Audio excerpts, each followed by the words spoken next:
Hello दोस्तों, स्वागत है आपका हमारे यूट्यूब चैनल में। आज के वीडियो में हम लोग काफ़ी इम्पोर्टेंट टॉपिक पर डिस्कस करने वाले हैं, जो कि है सामाजिक अनुसंधान की विधियाँ। सामाजिक अनुसंधान की विभिन्न विधियाँ क्या क्या है, वो सारी चीज़ आज के वीडियो में हम लोग कवर अप करने वाले हैं। इससे पहले वाले वीडियो में हमने बताया हुआ क्या था कि सामाजिक अनुसंधान होता क्या है। अगर आप लोगों ने नहीं पढ़ा तो मैं थोड़ा सा बता दूँ। सामाजिक अनुसंधान होता क्या है कि समाज का अध्ययन करना। समाज का अध्ययन कैसे होगा? तो समाज का अध्ययन होगा, आप हर लोगों से मिलेंगे, हर परिवार के साथ मिलेंगे या फिर समाज के मुख्य मुख्य लोगों से मिलेंगे और उसकी परेशानियां समस्याएं को जानेंगे। आप जैसे कि एक मैं एग्जांपल पर दूँ सामाजिक अनुसंधान का।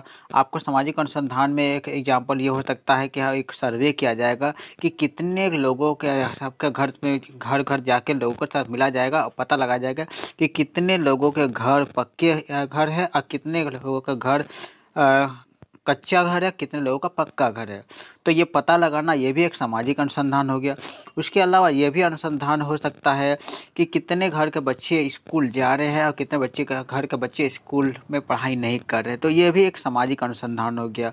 और एक एग्जाम्पल और एक भी ये भी हो सकता है कि समाज के कुछ बुराइयों को पता लगाना। तो ये इस तरीके से समाज के बुराइयाँ अच्छाइयाँ कोई भी चीज़ का पता लगाया जाता है, तो उसे कहते हैं सामाजिक अनुसंधान।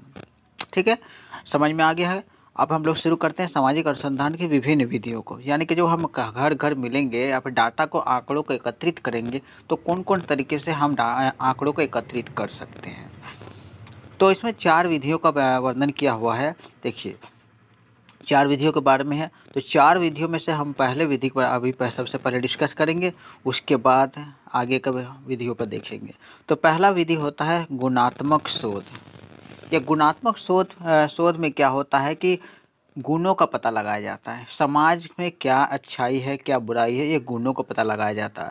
और इसमें क्या होता है कि एक इंटरव्यू टाइप का लिया जाता है, लोगों से मिलकर इंटरव्यू टाइप का लिया जाता है, साक्षात्कार लिया जाता है। इसमें लोगों का परेशानियों को क्या करते हैं, पूरा एक्सप्लेन डिटेल के साथ पता लगाया जाता है। डिटेल के साथ आप किसी के साथ मिलेंगे तो मिलकर उसकी जानकारियों के बारे में पूरा डिटेल के साथ पता लगाना, वही होता है गुणात्मक अनुसंधान। और इसमें किसी भी तरह का संख्या का इस्तेमाल नहीं होता है, ये संख्यात्मक नहीं होता है ये चीज़। ठीक है, गुणों के बारे में पता लगाया जाता है सब चीज़।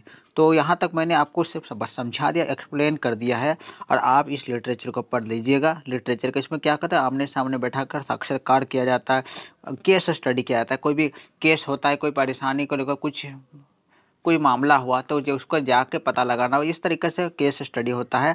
और गुणों को पता लगाया जाता है, दोषों को पता लगाया जाता है, बुराइयों का अच्छाइयों को पता लगाया जाता है। तो ये हो गया गुणात्मक शोध। तो दूसरा विधि होता है मात्रात्मक अनुसंधान। मात्रात्मक अनुसंधान में एक बात याद रखिएगा, इसमें संख्याओं को लिया जाता है। इसमें कोई गुण को नहीं लिया जाता है, संख्याओं को लिया जाता है, याद रखिएगा। ठीक है, और संख्याओं के बारे में कैसे पता लगाया जा सकता है, तो संख्या के बारे में सर्वेक्षण किया जाता है, प्रश्नावली, तरह तरह के प्रश्न पूछे जाते हैं। अब प्रश्न क्या करते हैं, लोगों को एक प्रश्नों का एक सेट दे दिया जाता है। एक मान लीजिए एक पेपर में तरह तरह के प्रश्न लिखे हुए, अलग अलग प्रश्न, वो लोगों को दे दिया जाता है, लोग उसके जवाब लिखते हैं। ठीक है, तो ये जो प्रश्नावली होता है, ये लोगों के घरों तक बाय पोस्ट भी भेजते हैं या फिर घर घर जाकर भी फॉर्म को भरवाते हैं। तो फॉर्म भरवाकर उससे डाटा को एकत्रित किया जाता है।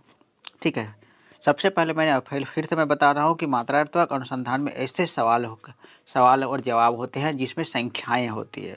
एक तरीक़ा से हो जाएगा, क्या कैसे संख्या हो सकती है, कितने बच्चे पढ़ रहे हैं, नहीं पढ़ रहे हैं, है ना। ये सारे चीज़ों के बारे में जो पता लगाया जाता है, तो ये मात्रात्मक अनुसंधान के अंतर्गत आता है।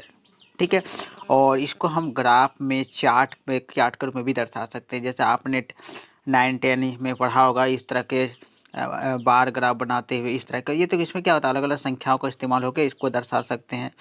तो इसमें चार्ट हो सकता है, ग्राफ भी हो सकता है। उसके बाद तीसरा विधि है प्राथमिक शोध। ठीक है, प्राथमिक शोध में क्या होता है कि अब कोई अनुसंधान करता क्या करता, किसी से आंकड़ा प्राप्त करना है। तो आंकड़ा प्राप्त करने का एक तरीका हो सकता है कि आप घर घर जाके जिसके बारे में आंकड़ा प्राप्त करना है, उस आदमी से मिलकर उसके बारे में जानकारी प्राप्त करेंगे। ठीक है, तो प्राथमिक आंकड़े में वही होता है कि शोधकर्ता खुद जाकर लोगों से मिलकर या फिर फ़ोन में बात करके डायरेक्ट उसी से जानकारी लिया जाता है, किसी दूसरे के बात पर विश्वास नहीं किया जाता है। ठीक है, तो ये प्रश्न उत्तरदाताओं का सर्वेक्षण मतदान प्रश्नावली के माध्यम से होते हैं, और इसमें जो घर घर जाकर लोगों से मिलकर सवाल जवाब करके पता लगाया जाता है। तो इसमें तरह तरह के सवाल भी होते हैं जो लोगों से पूछा जाता है, सामने में पूछा जाता है, और सामने में ही उसका आंसर को लिखा जाता है, और उनका विश्लेषण करने के लिए इसका इस्तेमाल किया जाता है। ठीक है, और चूंकि डेटा पहले हाथ में एकत्र किया जाता है, इसलिए शोध की आवश्यकता के अनुसार अत्यधिक सटीक होता है। क्योंकि आप किसी के बारे में जानकारी, किसी समाज की किसी परेशानी के बारे में जानकारी प्राप्त करना चाहते हैं तो उससे पर्सनली भी जाकर मिलते हैं, तो कोई इसमें डाटा में क्या होता है, कोई गलती की गुंजाइश नहीं होती, क्योंकि आप तो पर्सनली मिल रहे हैं। ठीक है, तो वही दूसरा टाइप अगला जो है द्वितीयक शोध होता है। इसमें क्या होता है कि आप किसी भी आदमी से जाकर पर्सनली जाकर मिलकर आंकड़े एकत्रित नहीं करते हैं। आप क्या करते हैं, आंकड़ों के लिए आप समाचार पत्र देख लेते हैं, समाचार पत्र से आंकड़े जो दिए हुए रहते हैं उसी से आंकड़ा बना लेते हैं, या फिर ऑनलाइन समुदाय मोबाइल वगैरह में या कोई रिपोर्ट आया है, या ऑडियो वीडियो सच जो डाटा होता है वो सब होता है। एक मैं आपको एग्जांपल दे दूं, आपको मान के चलिए आपको ये चीज़ पता लगाना है कि इस गांव में कितने बच्चे पढ़ते हैं, ये चीज़ पता लगाना है। तो आप क्या करेंगे, उस गांव के स्कूल में, जो स्कूल खुला है उस गांव के स्कूल में जा करके टीचर से मिल करके उसका रजिस्टर में जितने बच्चों का नाम है उससे आप पता लगा सकते हैं कि कितने बच्चे पढ़ रहे हैं स्कूल के रजिस्टर से। ठीक है, तो ये क्या हुआ कि हम पर्सनली जाके डाटा एकत्रित नहीं करें कि हर बच्चे से एक एक करके, हर घर में जाके एक एक मिल रहे हैं, ऐसा नहीं कर रहे। इसमें क्या कर रहे हैं कि पहले से जो डाटा है उसी से हम जानकारी प्राप्त कर रहे हैं।